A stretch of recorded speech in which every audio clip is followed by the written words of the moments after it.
This is Mutabaruka. We want to present to you a wholesome kind of level of consciousness right now. So subscribe and tell your friend them. This is Mutabaruka. This is the Cutting Edge on RFM on next Wednesday. We're there with you. So we are continuing with journey, you know. We're going to make them sidetrack from the aim and objective. Where we stand for and where we there for and where this program I deal with. So tonight we want to celebrate a man named John Henry Clark. So John Henry Clark is one of them man where he is a teacher, he is a lecturer, he is a historian, and he is much more than that too. And a lot of him works can be had in different books. But we want to bring forward a tape that we played years ago. We're going to play it forward, named Africa Have No Friends. Africa Have No Friends is a lecture in a philosophical reasoning and a historical reasoning about the connection between the brainwashed Africans and the Africans' mind was clear, especially of the three different religions that cloud the mind, Judaism, Christianity, and Islam. But I just play them together because I just play it, you know, we have played for uplift and wake the conscience and the consciousness of the people them, but them can think, yes, educate themselves about certain things where them used to shun and where people make them shun, where them never hear in a classroom. You understand? This is what we call the Cutting Edge University.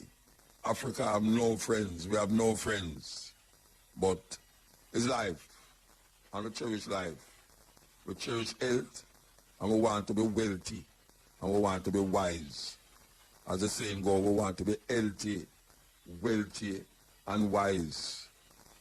In our Africanness, in our consciousness of understanding yourself, in our move towards a new idea and a new consciousness that derived from ancient times, and we're bringing it forward and all. Go to the assignment. I'll follow the instructions and wait you at the hotel. I would love to be here when I can be more fully in depth on this subject, because there's a whole lot of illusions about Africa's relationship with other people in the world.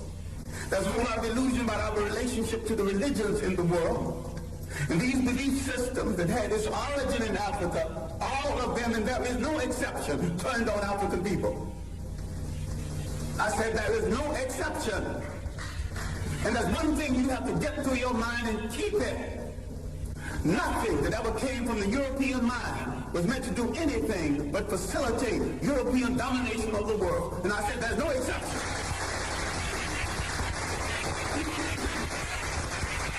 Everything that was brought into this continent, everything, every idea, every so-called religion was meant to dominate and to control.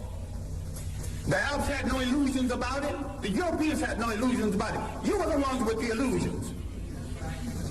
And yet every element that went into the making of every major religion in the world started in Africa. Why is it that you were so naive? You let people redress something that you invented, sell it back to you, and enslave you through it.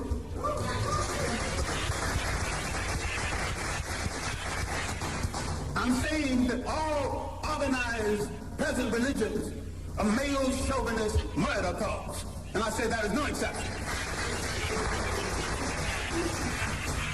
Well, I wanted to be here earlier. I wanted to deal with our relationship with the people of the world and the fact that we created peaceful nations that had no word for jail because no one had ever gone to one. No word for old people's homes because no one ever threw away grandma and grandpa. No word for orphanage. We did all of this, and over half of human civilization was over before we knew that a European was in the world.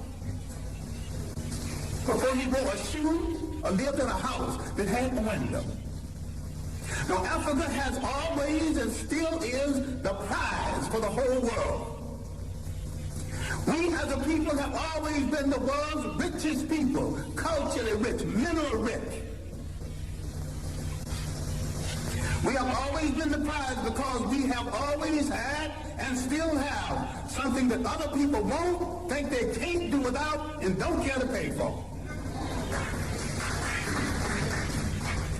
Because we have always been the prize, we have been under siege for over 3,000 years.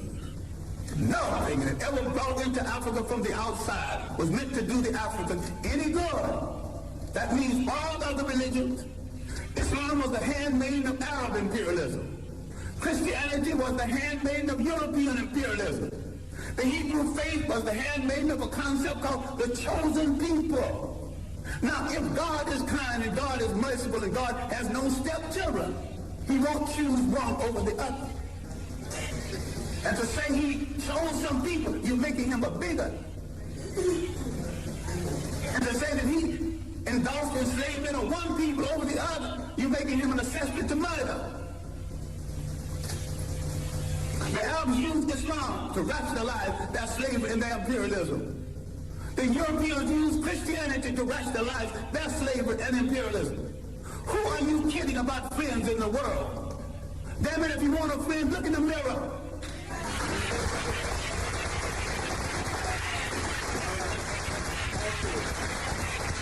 There's 1 billion African people on the face of this earth.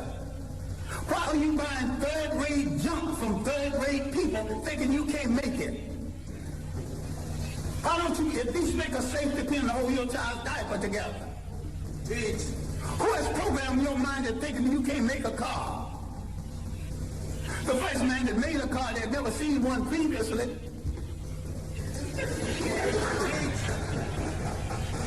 The Japanese bought cars, bought locomotives, broke them down and studied them, and had a Japanese technician produce each piece, put it together, and had a much better train than the one they copied from. All knowledge in the world belongs to everybody in the world. Yes. Who has programmed our mind in assuming that we cannot run a nation and run it well? The main thing imperialism did, slavery and imperialism, they removed African people from the respectful commentary of history. And they tell them, something they are still telling them, and all of the organized religions are guilty of this. I favor none of it because Africa didn't need any of it. I'm saying that African belief systems, properly understood, is 10 times better than Judaism, Christianity, and Islam. It's better for the Africans. Now you might have some romance with one of these religions. I have no romance with any of them. I have a romance with reality and truth. And the chips can fall where they may after I tell it. As for friends, you have had no friends. When they discovered you, they began to prey on you. Now let's look at our relationship with Western Asia, mistakenly called the Middle East. For 3,000 years, our greatest enemies came from Western Asia. They were trying to avenge the fact that they were once African colonies. You read a book called When Egypt Ruled the East, and you get some of the basic information on this. Now, the first visitors to Africa came in the 1700s BC. These were the people who would later be called Hebrews. Now, black people are ticklish on this because black people think that everything in the Bible is true. I question the intelligence of anyone who thinks everything in the Bible is true or supposed to be true. It's allegory, stories told to illustrate a point at a time when there were very few people reading books. And most of what went into the making of the Bible was copied from Egyptian texts.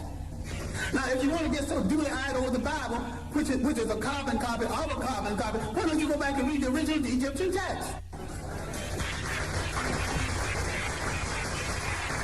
And you see where all these stories started from. You see where the story of the Exodus started from. Now, you get so duly-eyed, you actually think there was an Exodus. These people walked into Africa. Why couldn't they walk out? Why did they have to go by sea? No. Why did they have to park? If you read Egyptian literature, you will discover that the whole story of somebody parting the sea started with about 3,000 years before the Hebrew entrance. I did not use the word Hebrew entrance, but the entrance from Western Asia. Now let's get one thing straight, because black people are confused about all religions. Now I'm not against any religion. I'm a very spiritual human being. I just don't need a preacher to preach no 10 commandments to me when he's a backslider going with some sister, some other man's wife. I'm intelligent enough to pick from the 10 commandments, well, not commandments anyway, but the omissions of purity at the great school at Luxor, great African training school. All right, now, let's get into this Western Asia. I'm saying that the people who came from Western Asia escaping famine did not have any Hebrew faith when they came into Africa. And there's no record of a Hebrew faith before that.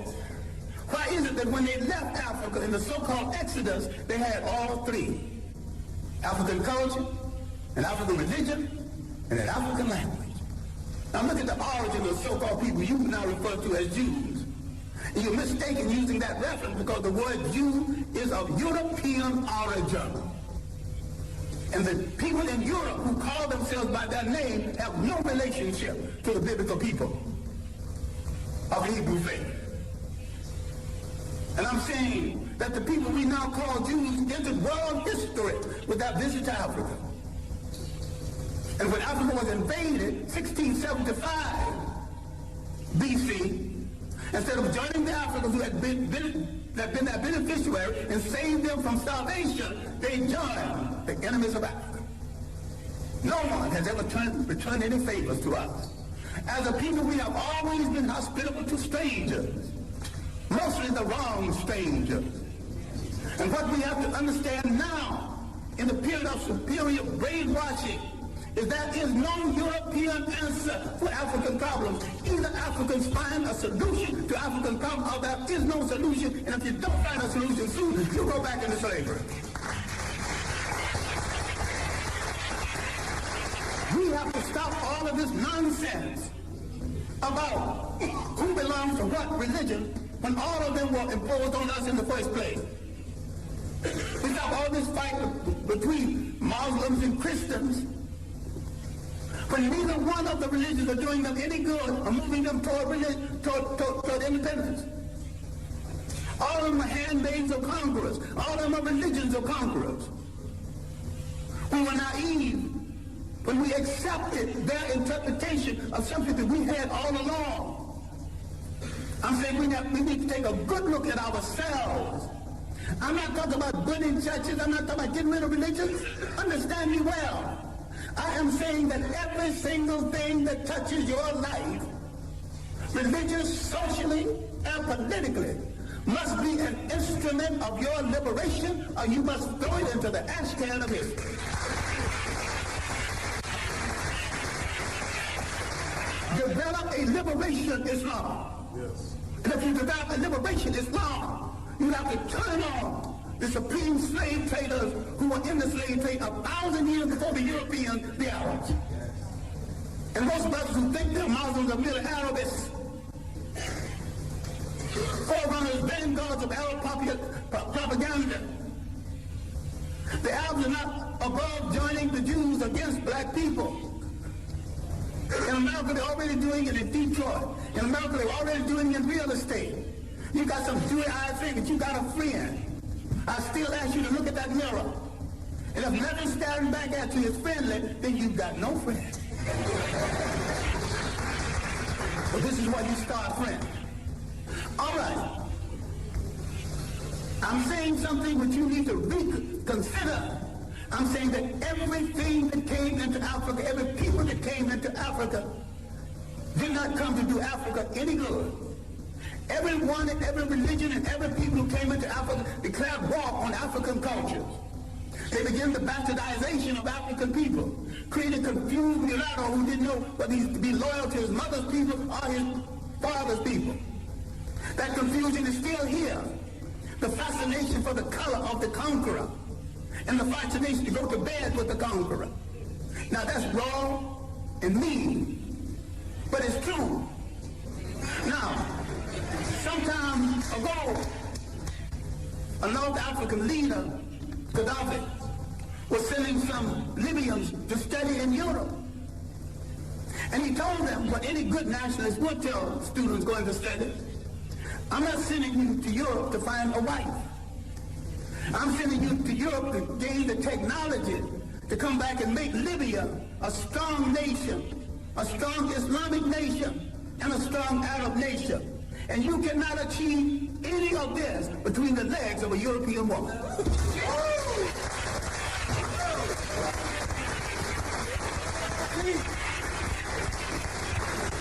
When is somebody going to get strong enough to tell Africans going to school, you're going to come back home and pair up with a sister, but if you want to pair up over there, stay over there. Now, the one thing we have to look at, and I'm sorry, I'm going to have to conclude on this because I've left out a body of information. At the university, I teach an entire course, semester course, on Africa's relationship to other people. And I devote several semesters to Africa before Europe, the consequences of the coming of the Greeks, who stole a lot that they think is their culture, stole a lot that you think is Greek philosophy. We've been the victims of propaganda. And yet, if you read the Journal of African Civilization, other works, we have lived in Europe, we've lived in Asia, we've lived in the Americas. The African people have already proved that they can get along with different people, amalgamate their culture with different people without one hint of a war between us. People who come into Africa immediately declare war on African culture, standards of beauty, standards of conduct, and change the African concept of theirs so they can rule through him. This was true of the Greeks, who began the bastardization, again, the European bastardization of Africa. The Western Asians had begun it 3,000 years before that. The Romans, a bunch of well-dressed thugs who could write well but couldn't think, who borrowed practically everything. They laughed at the Africans' concept of Christianity. The African was practicing and not giving it a name. This is why you don't know nothing about the African origins of Christianity. This is why a whole lot of people will not read Ben Yakinin's The African Origins of the Major Western Religions, Africa, Mother of Western Civilization, a Black Man of the Nile. Because he's telling it like it is, but you also will not read white radicals who identified Africa as the origin of the great religions of the world, especially Alvin Boyd Kuhn in his work, Who is This King of Glory? And shout out the 3rd century. We have dealt with John Jackson, another radical black historian, with man, God, and civilization. We let some of our great scholars die in hunger, die wanting for friendship. Now, having devoted my greater portion of my life to scholarship and teaching and digging up information on African people and trying to make African people face reality, I have often said, a point that I wish you to consider, I didn't have to do it. I chose to do it. And if I had to do it over again, I would do it better. But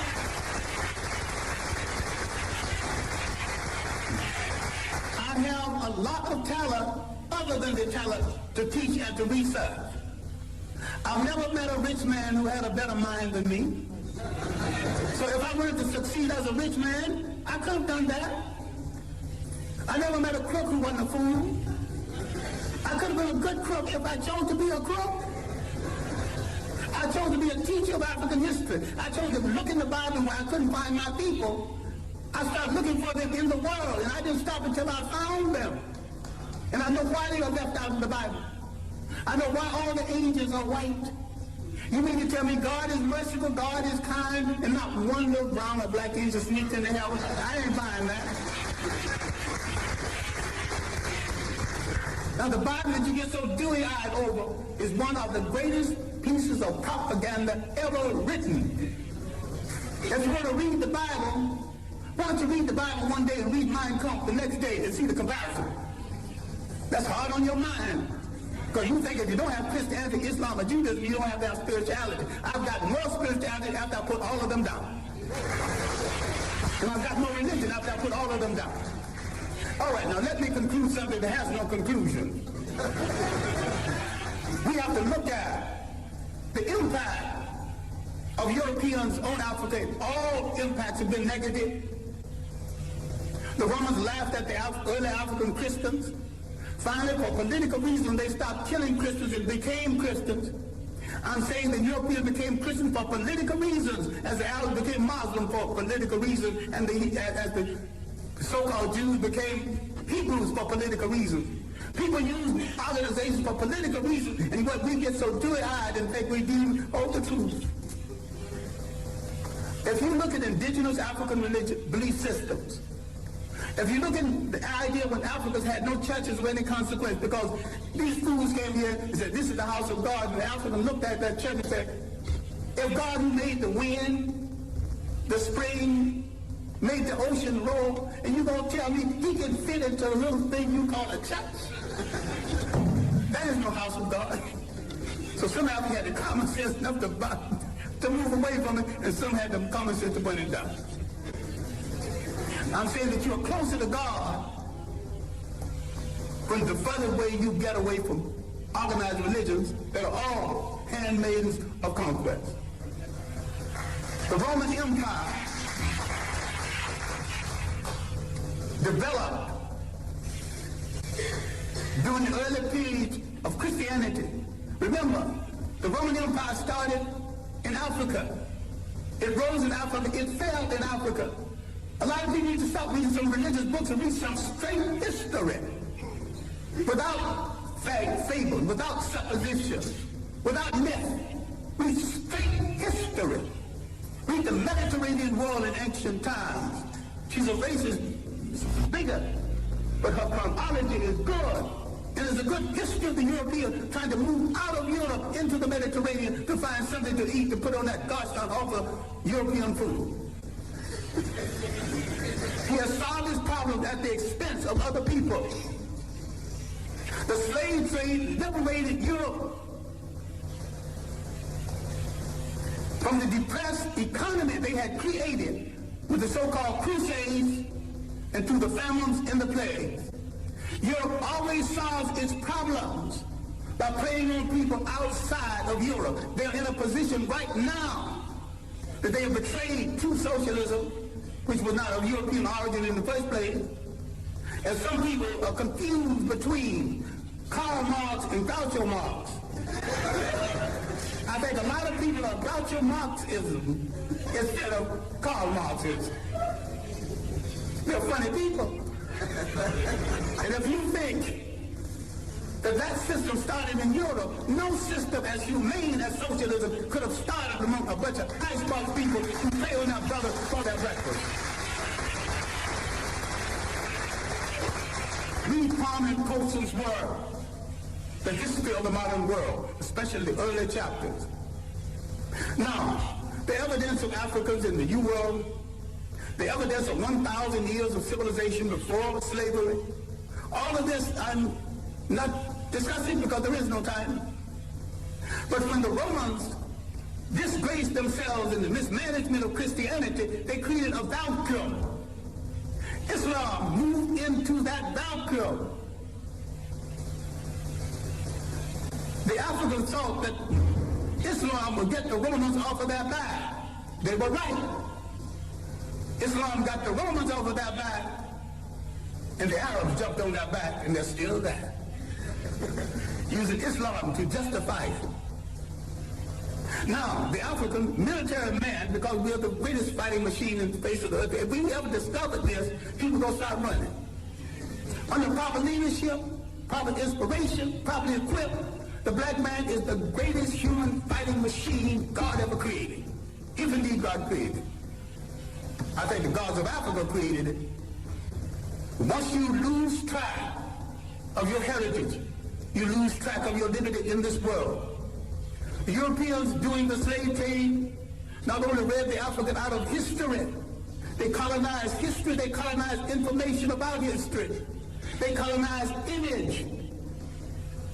They colonized the image of God. Who told you Christ was white?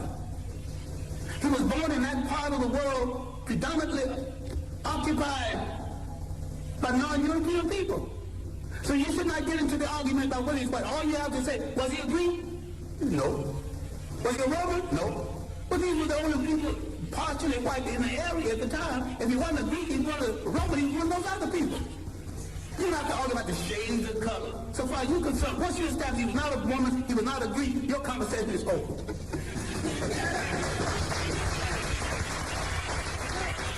Now, if somebody else want to argue about his shade, well, that's their problem.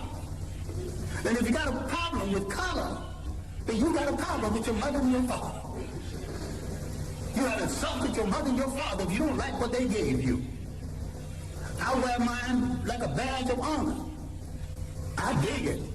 I wear it well. All right. Love it.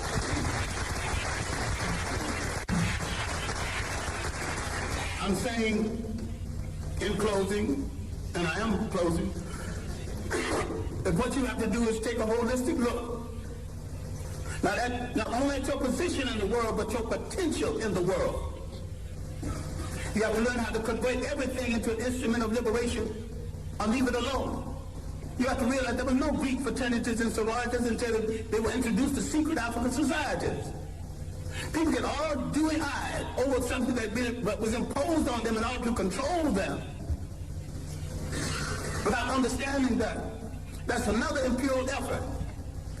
So it bothers me, and although I have good personal friends who are Muslim, and not a single Muslim scholar have dealt with that 1,000 years of African independence before slavery and how the Arabs from the north systematically destroyed these nations. It did not occur. 1591, the Moroccan army was launched against these great independent nations in Ill West Africa. These were great states. And because of poor communication between African and African, there was enough armies in these states to march down to the coast and to drive every slave trader into the sea. But the communication between African and Africa was so poor. Even today, the East Africa is not too clear about what's happening in West Africa. And nobody knows what's happening in North Africa because the conspiracy to hold on to Africa is happening in South Africa and in North Africa. So the whites in North and South Africa willing to play a part, and the pseudo-whites in North Africa willing to play a part. In all this world, you have no friends. But if there's a billion of you on the face of this earth scattered all over the world, what do you need with a friend other than yourself? Why can't you turn inward on yourself and say, I will wear no clothes I don't produce. Start with your underwear. I wear no shoes that's not made by a brother. Yeah. And say, I will wear no clothes I don't produce. Start with your underwear. I wear no shoes that's not made by a brother. You're creating a shoe factory, employment at once. Start buying airplanes, break them down and study them, and later on make airplanes. What this whole thing is about is the restoration of confidence. It has been the role of these handmaidens of colonialism to destroy your confidence in yourself. You don't believe that you can look like a god. You don't believe a black father in your home is to some extent a god. That doesn't make the black woman less than a goddess. Because we produce the first human society that recognizes and respects the female god. We produce the first human society that says you can't be a king unless you got a queen. You can't be a god unless you got a goddess. So you can see all of these social ills that people are defending now, none of it started in our countries. I defy anyone alive, and those who want to come alive, come back and prove I invite them too, to show me one single case of sexual deviance, a maladjustment any place on the African continent for the coming of foreigners.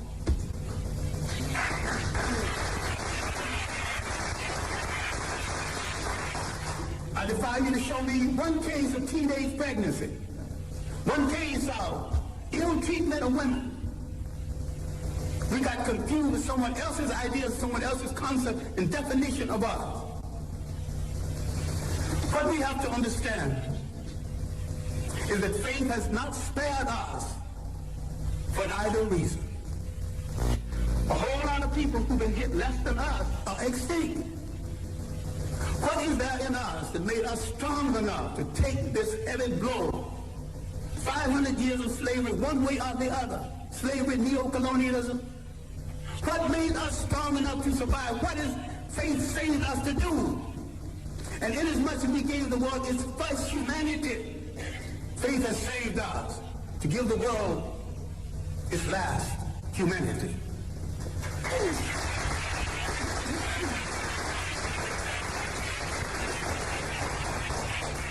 What we have to do is to believe it, to believe that we are worthy of it, and to believe that we are capable of it. What black studies should be about, what black religion should be about, is the restoration of the confidence. And the restoration of the confidence is we must rule the state again. There is not an imitation nation, not an independent nation in Africa, or the Caribbean Islands. They're all imitation European states. And what we have to understand is that the nation state is stagnant. The Africans did not live in a nation state, they lived in a territorial state. The African learned something very basic. Cultures have to be fertilized by cultures.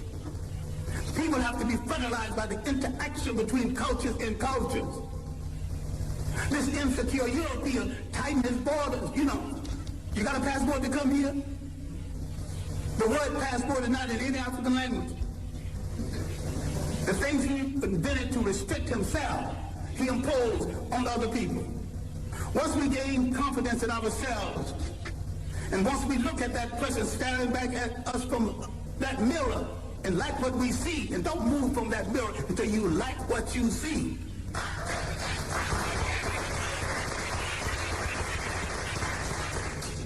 Then,